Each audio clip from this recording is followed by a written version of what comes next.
Welcome back dear student. जैसा कि आपको पता है business policy and strategic management E lecture series जो हम पढ़ रहे थे उसमें हमने फंक्शनल स्ट्रेटजी एक टॉपिक शुरू किया था। और फंक्शनल स्ट्रेटजी में सबसे पहले हमने कौन सा पढ़ा था? Marketing strategy. उसके बाद फिर हमने कौन सा स्ट्रेटजी पढ़ा था? बोलो, फाइनेंस स्ट्रेटजी। फिर हमने पढ़ा था HR स्ट्रेटजी। और जो अपना लास्ट लेक्चर था उसके अंदर हमने क्या पढ़ा था? Research and development and production operation strategy. तो आज जो हम लेक्चर ले रहे हैं फंक्शनल स्ट्रेटजी की सीरीज़ में, आज हम ले रहे हैं वो है परचेजिंग, जिसको हम सप्लाई बोलते हैं, लॉजिस्टिक एंड IT स्ट्रेटजी। तो यहाँ पे हम जो स्ट्रेटजी पढ़ने वाले हैं पहले है लॉजिस्टिक। लॉजिस्टिक स्ट्रेटजी के अंदर लॉजिस्टिक मैनेजमेंट कैसे किया जाता है वो हम समझेंगे। तो लॉजिस्टिक स्ट्रेटजी क्या है? मैनेजमेंट ऑफ लॉजिस्टिक होता है which integrate the flow of supply into, through and out of the organization to achieve level of service। कि जो हम फ्लो ऑफ सप्लाई ले रहे हैं, चाहे वो इंटरनल ले रहे हैं चाहे वो आउटसाइडर के थ्रू कर रहे हैं, तो वो क्या होना चाहिए? इंश्योर होना चाहिए कि जो राइट मटेरियल है वो अवेलेबल है राइट प्लेस पे, राइट टाइम पे, राइट क्वालिटी पे और राइट कॉस्ट पे। तो यदि ये चीज़ें पूरी होती हैं तो ये माना जाएगा कि वहाँ पे लॉजिस्टिक मैनेजमेंट है। इसके अलावा जो हम आगे पढ़ेंगे सप्लाई, जिसको हम परचेजिंग बोल रहे हैं, सप्लाई चेन मैनेजमेंट जो हेल्प करता है वो जो सप्लाई चेन मैनेजमेंट है वो एक्सटेंशन है किसका? लॉजिस्टिक मैनेजमेंट का। इसको हम आगे जब हम सप्लाई चेन मैनेजमेंट है वहाँ पे हम उसको समझेंगे, वहाँ पे डिटेल में ये आएगा। अब यहाँ पे हम ये देखें कि इफ़ेक्टिव लॉजिस्टिक्स जो स्ट्रेटजी होती है उसके अंदर किन किन चीज़ों को हमें क्या करना चाहिए? इन्वॉल्व करना चाहिए, किन किन चीज़ों का सोल्यूशन हमें वहाँ पर करना चाहिए। तो पहले हमें देखना है which source of raw material and component are available, कि क्या सोर्स है। सेकंड क्या, how many manufacturing location are there, कि नंबर ऑफ मैन्युफैक्चरिंग लोकेशन कितनी है वहाँ। What product are being made at each manufacturing location, किस लोकेशन पर कौन सा प्रोडक्ट बन रहा है। What is the nature of distribution facility, जो डिस्ट्रीब्यूशन सिस्टम है वो क्या है। What is the nature of material handling equipment processed, कि जो मटेरियल की जो हैंडलिंग होती है वो किन इक्विपमेंट के थ्रू होती है। What is the method of deploying inventory in logistic network, कि जब हम इन्वेंट्री को लॉजिस्टिक नेटवर्क में इनपुट करते हैं तो उसका कैसे डिप्लॉय होता है। तो उन चीज़ों को यहाँ पे हम पढ़ेंगे। और इसके साथ साथ हम ये देखेंगे should the business firm on the transport vehicle, कि लॉजिस्टिक के अंदर बिजनेस का जो ट्रांसपोर्ट का व्हीकल है वो खुद का है या और किसी का। तो ये जो हम इम्प्रूवमेंट इन लॉजिस्टिक स्टडी में चाहते हैं वो कहीं ना कहीं कॉस्ट में सेविंग हमें दिलाता है। जैसे हम देखिए some example of how logistic study can help business are as follow, कि कॉस्ट सेविंग में हेल्प करता है, रेड्यूस इन्वेंट्री में करता है, आपका इम्प्रूव डिलीवरी टाइम में करेगा, कस्टमर सेटिस्फेक्शन में करेगा। और जब कॉस्ट कम होगी कस्टमर सेटिस्फेक्शन होगा तो नंबर ऑफ कस्टमर ज़्यादा होंगे, तो कहीं ना कहीं हमें क्या मिलेगा? कॉम्पिटिटिव एडवांटेज मिलेगा। तो जैसे कि हमने आपको बताया था कि ये जो लॉजिस्टिक स्ट्रेटजी है इसका एक्सटेंशन ही क्या माना जाता है? जो अपनी नेक्स्ट जो है परचेज या सप्लाई चेन मैनेजमेंट, जो सप्लाई चेन मैनेजमेंट स्ट्रेटजी है वो माना जाता है। तो सबसे पहले हमें समझना पड़ेगा कि सप्लाई चेन होता क्या है। तो सप्लाई चेन जो होता है वो एक लिंक होता है। लिंक किसके बीच में होता है? लिंक बिटवीन सप्लायर के हैं, मैन्युफैक्चर के हैं, कस्टमर के हैं। तो जो भी मतलब सप्लाई चेन की एक्टिविटी में इन्वॉल्व होते हैं, जहाँ से हम मटेरियल का प्रोक्योरमेंट करते हैं या फिर मटेरियल को हम आगे भेजते हैं, तो वो क्या कहलाता है? आपका सप्लाई चेन मैनेजमेंट कहलाता है। तो हम यहाँ पे देखें तो मैनेजमेंट ऑफ सप्लाई चेन में जो इंक्लूडेड होते हैं वो सप्लायर होते हैं, इंटरमीडिएटरीज होते हैं आपके। इसके अलावा अदर सर्विस प्रोवाइडर भी होते हैं, यहाँ तक कि कस्टमर को भी हम इसमें इंक्लूड करते हैं। अब सप्लाई चेन मैनेजमेंट की जो प्रोसेस है उसको हम समझते हैं। Supply chain management is defined as a process of planning, implementing and controlling the supply chain operation. कि सप्लाई चेन मैनेजमेंट को हम कैसे डिफाइन करेंगे कि जो सप्लाई चेन ऑपरेशन होते हैं उसकी प्रोसेस को कैसे प्लान करना है, कैसे इम्प्लीमेंट करना है, कैसे कंट्रोल करना है, वो हम सप्लाई चेन के अंदर हम देखते हैं। फिर आगे लिखा है it is a cross functional approach to managing the movement of raw material into a organisation. इसके अंदर हम क्या करते हैं? मटेरियल का मूवमेंट ऑर्गेनाइजेशन के अंदर कर सकते हैं। It encompass all movement and storage of raw material WIP and finish goods. इसमें सभी तरीके के स्टॉक को हम इंक्लूड करते हैं, चाहे वो रॉ मटेरियल हो, चाहे वो WIP हो, चाहे वो फिनिश गुड्स है।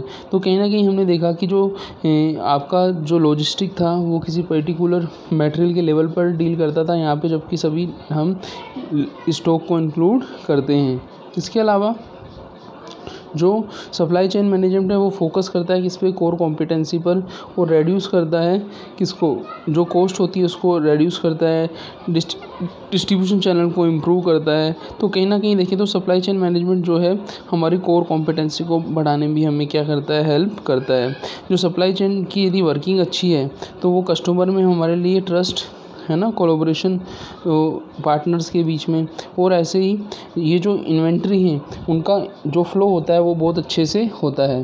जैसे कि आप देखते होंगे कि ये जो आजकल ऑनलाइन जो है, जैसे आपका अमेज़न है, फ्लिपकार्ट है, ये कहीं ना कहीं इनका सप्लाई चेन ही क्या है, इनकी स्ट्रेंथ है। इससे लोगों का क्या है, ट्रस्ट है। आपने देखा होगा कि जो प्राइम मेंबरशिप होती है उसमें विद इन ए 2 डे, 2 दिन के अंदर क्या मिल जाता है, प्रोडक्ट मिल जाता है। तो ये कहीं ना कहीं सप्लाई चेन का एक बहुत अच्छा एग्जाम्पल है।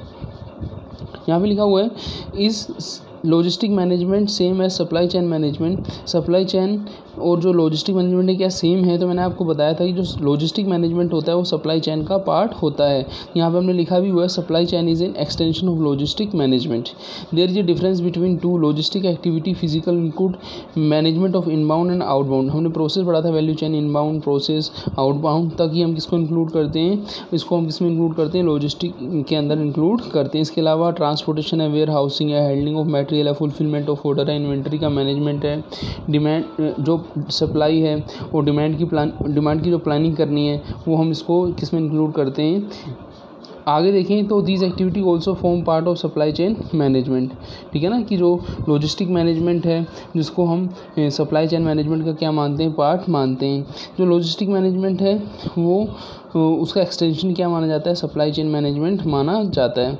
अब वो कौन सी बातें जो सप्लाई चेन मैनेजमेंट में होती हैं लॉजिस्टिक में नहीं होती हैं, पहले हम उनकी बात कर लेते हैं। Supply chain management includes more aspect apart from the logistic management. It is a tool of business transportation involve deliveries right product at the right time to the right place to the right price. It reduces the cost of organization and enhance customer satisfaction. ये क्या करता है, जो अपने right product है right time और right place और right price पे तो करता है, इसके अलावा जो कॉस्ट ऑफ ऑर्गेनाइजेशन उसको क्या करता है, रेड्यूस करता है, और कस्टमर सर्विस को क्या करता है, एनहेंस करता है। कहने का मतलब ये हुआ कि जो चीज़ें लॉजिस्टिक से नहीं हम कर पाते थे उनको हम सप्लाई चेन मैनेजमेंट की हेल्प से समझा। फंक्शनल स्ट्रेटजी में जो हम लास्ट समझ रहे हैं वो कौन सी स्ट्रेटजी है, आईटी स्ट्रेटजी। नेम से क्लियर है, इंफॉर्मेशन टेक्नोलॉजी स्ट्रेटजी। इसको हम टेक्नोलॉजी स्ट्रेटेजिक प्लान भी बोलते हैं या टेक्नोलॉजी स्ट्रेटजी भी बोलते हैं। अब हम देखें तो आज के टाइम में आप देखें तो सारा जो आप कोविड-19 के बाद तो देखो जो आईटी इंडस्ट्री है वो उसके लिए क्या हो गया, एक तरीके से वरदान सा हो गया कि आईटी इंडस्ट्री के अंतर्गत वो जो ग्रोथ आई है वो कितनी, उसका कारण कोविड-19 के पॉजिटिव चीज़ें इसके अंतर्गत आई हैं। जैसे आप देखें बिजनेस के जो गोल्स थे वो पूरे होने लग गए, टेक्नोलॉजी पर लोग बेस्ड होने लग गए। ठीक है ना, हम जो भी चाहे हम कॉस्ट मैनेजमेंट कर रहे हो, चाहे ह्यूमन कैपिटल का मैनेजमेंट कर रहे हो, हार्डवेयर सॉफ्टवेयर वेंडर मैनेजमेंट कर रहे हो, रिस्क का मैनेजमेंट कर रहे हो, हम आईटी के थ्रू ही करने लगे हैं। इसके अलावा आईटी स्ट्रेटेजी जो है हमें हेल्प करती है जो balance score card strategy maps होते हैं उनको बनाने में। ये जो ऑर्गेनाइजेशंस की जो हमने जो रिपोर्टिंग होती है, जो डिसीजन लेने हैं, उन सबको हम आईटी स्ट्रेटेजी की हेल्प से क्या कर सकते हैं, आइडेंटिफाई कर सकते हैं। अब बेसिक यूज़ जो हैं डे बाय डे जो आपकी आईटी स्ट्रेटजी के क्या होते हैं, बढ़ते जा रहे हैं। जो आपकी बिज़नेस की जो अदर एक्टिविटी है उनको क्या करती है, आपस में क्या करती है, अलाइन करती है। इसके अंदर हम देखते हैं अकाउंट द नीड ऑफ की stakeholder including employ, customer, business partner, इन सब को भी हम देखते हैं। कुछ डिफरेंट मॉडल भी हैं जो आईटी इंडस्ट्री के अंदर हम पढ़ेंगे, जैसे high level overview of IT department that covers mission, core value, objective, इनको क्या करते हैं, कवर करते हैं। करंट बजट फोरकास्ट है, आपका करंट या फ्यूचर आईटी प्रोजेक्ट्स हैं। जो एग्जिस्टिंग एंटरप्राइज की स्ट्रक्चर है, आईटी डिपार्टमेंट की कैपेबिलिटी या कैपेसिटीज़ है, जो इंफ्रास्ट्रक्चर है वो सब चीज़ें आईटी पर बेस्ड हैं। आईटी एनालिसिस जो है वो आईटी की स्ट्रेंथ वीकनेस को समझने में हमारी क्या करता है, मदद करता है। इसके अलावा मार्केट या इंडस्ट्री के ट्रेंड को हमें समझना है तो वहाँ पे भी हमें आईटी टेक्नोलॉजी की ज़रूरत पड़ती है। तो कहने का मतलब ये हुआ कहीं ना कहीं हमें IT technology prediction, potential opportunities, इन सब में काफ़ी हेल्प करता है। तो आपने यहाँ पे जो स्ट्रेटजीज़ पढ़ी, चाहे वो आईटी स्ट्रेटजी हो, चाहे वो आपकी लॉजिस्टिक हो, सप्लाई चेन हो, इससे पहले ही जो हमने स्ट्रेटजी पढ़ी थी रिसर्च एंड डेवलपमेंट ऑपरेशन, और उससे पहले हमने पढ़ी थी आपको याद हो HR, फाइनेंस और मार्केटिंग। तो ये different types of functional strategy हैं जो हमें डिफरेंट फंक्शनल डिपार्टमेंट्स के अंदर क्या करनी पड़ती हैं, अडॉप्ट करनी पड़ती हैं। पर इन सबको हम यूनिफॉर्मिटी, इन सब में कोऑर्डिनेशन होना बहुत ज़रूरी है, तभी हम ऑर्गेनाइजेशन के ऑब्जेक्टिव को अचीव कर सकते हैं। तो मिलते हैं नेक्स्ट वीडियो।